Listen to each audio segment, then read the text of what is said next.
Hey everybody, it's Keith with Fire and Dice, and back with me, Joshua Blake of NPC Voices. yeah, check him out. And we are back with another video. Today's topic is going to be what? Today's topic is going to be the top 5 of our individually top 5 best feats and top 5 Least favorite feats. And this is our personal opinion, and we would love to hear people's comments, so don't forget to like the video and comment on what you think your favorite 5 and least favorite 5 are. And we're kind of gearing this more towards what are that can help overall players, not just specific classes. But we will probably throw in a little bonus thing where we go over our best combo of feats if you pick one up at 4th and 8th for a specific class to really make someone OP. But let's go ahead and get started with our 5 top feats. Ooh. So what would your first one be? So my first one has to be hands down the lucky feat. I picked this one as well, so we'll just knock that out. We both picked lucky. So I'll just go off right on the top of it of being, you can re-roll anything 3 times a day or make someone else re-roll something 3 times a day. So it's like having an advantage 3 times, and you can't beat that. That's amazing. Mm-hmm. I mean, at any level. And that's another thing, is lucky works at any level. Some other feats don't. All right, what's your second one? Second one I think I had is... Let's see, Mage Slayer. Mage Slayer was the other one that I had that was top up there. Mm-hmm. You're able to take down a spellcaster that's near you if you're one of the buffier members. That's going to be a real helpful thing to you, and also be able to break their concentration super quick. Yes, and I actually did have that. That was kind of like my just outside my top 5. It was really tough to leave that one out. But I had skilled.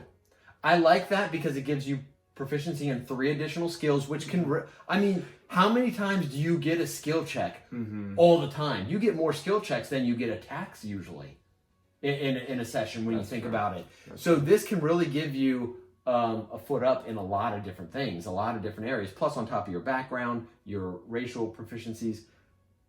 It's great. I love it. All right. You said you get a foot up. A foot up. So you get a feet up? Or a feet up, yes. Oh, great. On Joshua. Okay. All right, let me go with number 3 on mine. Now it's my turn to start off. So my third one is actually tough. And I know a lot of people might disagree with this one, but I think it's great because it's just a lot of additional hit points. I mean, at 4th level, you take tough, you immediately get 2 times your level. So you get 8 additional permanent hit points. Your max goes up 8, and then every level you get an additional 2. So by 10th level, you're getting an additional 20 hit points. That really comes in handy, especially for people who don't get a lot of hit points, or if you are a tank, you just get 20 more hit points on top of your massive amount already. So I think that's a really good feat that can come in handy with any class. And that's one that's across the board, helps anybody out. That's true. Mm-hmm. What's your third one? Whatever. I mean, I like that one. I think it's pretty cool. Get out of here. I like Warcaster. Warcaster going off right after Mage Slayer. Warcaster, you're able to do a bonus attack or a reactionary attack with a spell. You're able to no longer use the somatic. So if, let's say, you're screwed in a situation, you're trying not to be seen or heard or whatever, you can take someone out just Eldritch Blast and Yeah. Yeah, it is a good one. Warcaster is very good. And because we were having this discussion, because every class has a subclass that can use spells except for Monk. Yeah. I mean, Warcaster can be used pretty much across the board. I mean, it's great. Number 4 on my list, and this is not in specific order, it's just we're going down the list. Mine is Inspiring Leader. And I love this, and I do love it because I'm a bard and I am going to get that feat at 8th level, probably. But it can work for any class. That's the beauty of it. It gives you additional hit points for your entire... Well, up to 6 people, but including yourself. And the great thing about it is that it's the temporary hit points that last until you take a long rest. So you don't have to prepare this before a fight or before a dungeon delve. You can do it first thing in the morning, and your entire team gets these additional hit points for the rest of the day. The temporary max goes up. So I think I said at 4th level, I think I did the math, for a group of 6, it could be 54 extra hit points for your entire party. That's like carrying an extra body with you the entire time. So it really can come in handy. And is that your level plus your charisma modifier, or is it level rounded down or anything? I think it's level plus charisma modifier. That actually. So you do need a good charisma, so that does limit it. But you know, even if it's a +1, it's still going to give you additional hit points, and it's going to be already a certain number set. Mm-hmm. So you're getting additional hit points regardless. Your modifier just gives it a bigger boost. Yeah. So what's your fourth? My fourth is I'm going to go with Savage Attacker and save my favorite for last. Savage Attacker, you can reroll all damage. Like, you can take either of your totals on every attack. It's not like, Great Weapon Master or something with certain subclasses or within your fighter classes or paladin class or whatever, where you can reroll 1s and 2s, but only on like one of your attacks.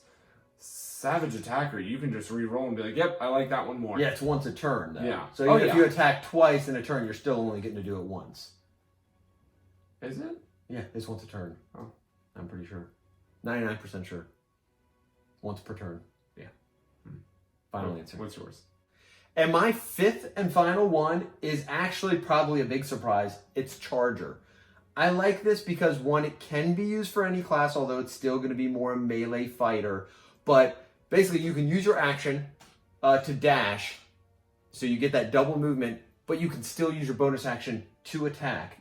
And you can also get +5 to your attack's damage if you move at least 10 feet, which if you're going to use this, you're going to move at least 10 feet, my guess is. So you're going to get the +5 to damage, or you can shove the creature back 10 feet. I would typically think you'd probably use the a damage, unless they're at a cliff, it's situational, stuff like that. You can push them in. You can knock them into a pit. You can do various things with that. Knock them into another enemy, another enemy, or another into some of your melee combatants. What's your fifth one? My fifth one is Keen Mind. Keen Mind is one that's usually overlooked, and I didn't realize just how good it was, because with me, I asked for a lot of history or memory checks within like puzzles, quests, and I'm like, well, did you write it down? Did you remember this? I'm like, well, my character would have, and I'm like, roll a history check. If it's something that has to do with their character, blah, blah, blah, blah. But being able to, for one, know what time it is, know practically where you are in relation to directional use, and then also being able to remember everything. And it's everything within the last 30 days, so there is a little bit of a limit there, but 30 days it's a lot. In a campaign is a lot. Yeah. Like, most of my campaigns haven't even survived more than like a week or two. Right. Yeah, so, but that was my fifth favorite. Yeah. Let's transition into the even more fun side of it, but our 5 worst that we personally felt like are the worst. And I actually had to whittle this list down because I think I had 7 or 8 that I was like, these are just completely useless and trash. I mean, some of them can be used, but really I was like, why would you want this? Unless it was just for fun and for flavor. But most of them are garbage. Garbage. So, let's go ahead and start off. What is your first of your bottom 5? My bottom 5, I'm going to go with Elemental Adept. Elemental Adept is one that not many people read. It's for spellcasters only. It's you choose one of the elements that it has listed, and when you cast that spell, if you're casting a fire spell on a fire elemental, it ignores any resistances. It doesn't ignore immunity though, so maybe not the fire elemental, but it doesn't do a lot. It's not a lot to it. I don't really like it. Yeah, I would agree with you there. I did not add that to the list, but that was one that I did not like. My first one is going to be the mounted combat because, I mean, let's face it. Yes, I'm sure people use mounted combat in D&D, but how often? How often do you ever see it? I mean, Critical Role has been there on the air for 5 years, and I don't know if they've had one mounted combat encounter. I've been DMing for quite a while. I mean, I don't know how long I've been DMing 5e for. I've never had a mounted combat encounter. I mean, well, technically I actually have where I've had enemies riding, like goblins riding wargs or something like that. I've had that. I've never had a player PC in any game of mine that I've been a part of or DM'd mounted combat. So to me, it could be great if you have mounted combat, but it just doesn't happen. It just doesn't happen. All right, what's your second one? My second one is Grappler. Grappler. And before we discuss it, I agree with that one. So let's trash this one. Grappler. Grappler, we've already had so many different arguments in Friday Night Fights of Grappler. Grappling's stupid. Right. Like in it, yes, technically Grappler now allows you to restrain someone finally. You can finally actually restrain someone, which you should be able to do to your DM's discretion already. Right. But you have to win the grapple still. Yeah. Even though you take the grappler feat, you still have to grapple someone. If you fail it, it's useless. And then what else does it do? I mean, it doesn't really do anything else. I can't remember. Yeah. I think that's pretty much it. It's the name of the game. Yeah. So grappler. Yeah, that sucks. Okay. So that was your first one. Now we're on to our Third. defensive duelist is my third. Oh, okay. And the reason I use that is because it is limited on classes for the most part. It is more class specific to a melee fighter, but also it just doesn't really do much. So the other part of it is you also have to be wielding a finesse weapon. And then you use your reaction to add your proficiency modifier to your armor class, which in hopes would then make a miss. So even at a 8th, 9th level, what is your proficiency bonus? Is it 3 or 4? Or at 9th level it goes up to 4, I think. So you're adding up there. I mean, you have to be a pretty high level to even get to 3 or 4 to your armor class, and then you're using your reaction to use it, and you have to be using a finesse weapon. So it's just there's too much to it where I just don't feel like it's that great. Yeah, okay. All right, so that's my third. What is your third? I chose Martial Adept. Martial Adept, so I already, it's a very good subclass if you're going through the fighter. It's, I forget the name of it. It's, Captain or something, Martial Company, Martialist, Strategist, something like that. Is it Battlemaster? Battlemaster, yeah, that's what it is. Thank you. But it's along the same lines, except for when you're Battlemaster and you get at 3rd level, you get 4 superiority dies, and then all these different maneuvers. With Martial Adept, you only get 1 superiority die, and then 2 maneuvers. And yes, you take a short rest in a day, so you get 2 superiority dies, but that's after a short rest, and you can only use 1 of these 2 maneuvers, and you can never switch them out, and never even talks about possibly being able to switch them out, which, if you already have the subclass, it's great. If you don't, it doesn't really give you too much. Now, on to our fourth. Do you want to go first on fourth one now? No. Okay, I'll go. Mine is a linguist. So you do get +1 to your intelligence, but let's keep in mind, when you're choosing a feat, you're choosing it over ability modifiers. So you could add 2 to your intelligence or 1 to your intelligence and something else. So it gives you +1 to your intelligence, and it gives you the ability to speak, 3 extra languages? I think so. 3 extra languages. So yes, languages can come in handy, but how often do you need to speak a specific language? But then also you got to think, when you're traveling with a party, you have typically anywhere from 4 to 8 in your party. The average, let's say 5 or 6 people that all speak 2 to 3 languages already. So you've already got, and some overlap, but typically you already have 10 languages covered in your party. So getting those additional 3, I just don't think it's really going to make that big of a difference. But you can also make a cipher. Yeah, true. But I just don't think it's a game breaker, game changer. It's really going to help in a way. Okay, you might have been able to understand what somebody said once in a tavern. It's amazing. Which could be a big plot twist, I guess. Thank you. But again, I just think it's it's only really going to be useful in very, very rare occasions when it comes down to it. Okay, so you're number 4. Tavern Brawler. Oh! That hits my number 5, so I'm pretty much done. Tavern Brawler is trash, but I'm sorry, you take... No, please. It's the same thing. Oh, wow, you're in a tavern and you're brawling. That's it. We don't need to go too deep into the feat. That's what it is. It gives you can use a D4 for a punch. That's great. Whoa! Why are you going to punch? Ever. I mean, unless you're trying to do a non-lethal attack and you know your enemy's down to 0 hit points, or you somehow have lost all your weapons and you want to just punch someone, maybe for flavor. And what else? You're proficient in improvised weapons. So you could take your boot off and hit somebody with it, and you're proficient in that. I just don't see it being very useful. Tavern Brawler. That's a good one. Maybe for fun at first level, or maybe in a one-shot where you're going to be in a city and you are low-level characters. Maybe it could be some fun, but it's not useful. Absolutely not. Well, my bottom 5 is done. We had 2 of the same in there. Last one is Healer. Healer for me, you're like we were saying earlier, almost every single class has a subclass that can do magic of some sort. So almost everyone, if you don't have a cleric or a paladin, or even a sorcerer now, like if you don't have any of these people, then a bard, a ranger. Seriously, so many people can heal. Yeah, even some races can heal. It's not amazing in my mind. Yeah, you're never going to be in a part. Well, not never, but more than likely you're in a regular party. You're going to have 1, 2, probably at least 3 people who can heal. So I agree with that one as well. That's another one that's not too great. That's about it for the bottom 5.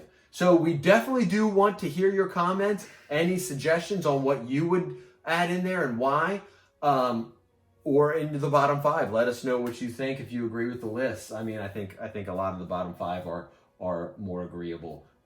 The top 5 is where I think a lot of people may disagree and may have other suggestions, and we'd love to hear them.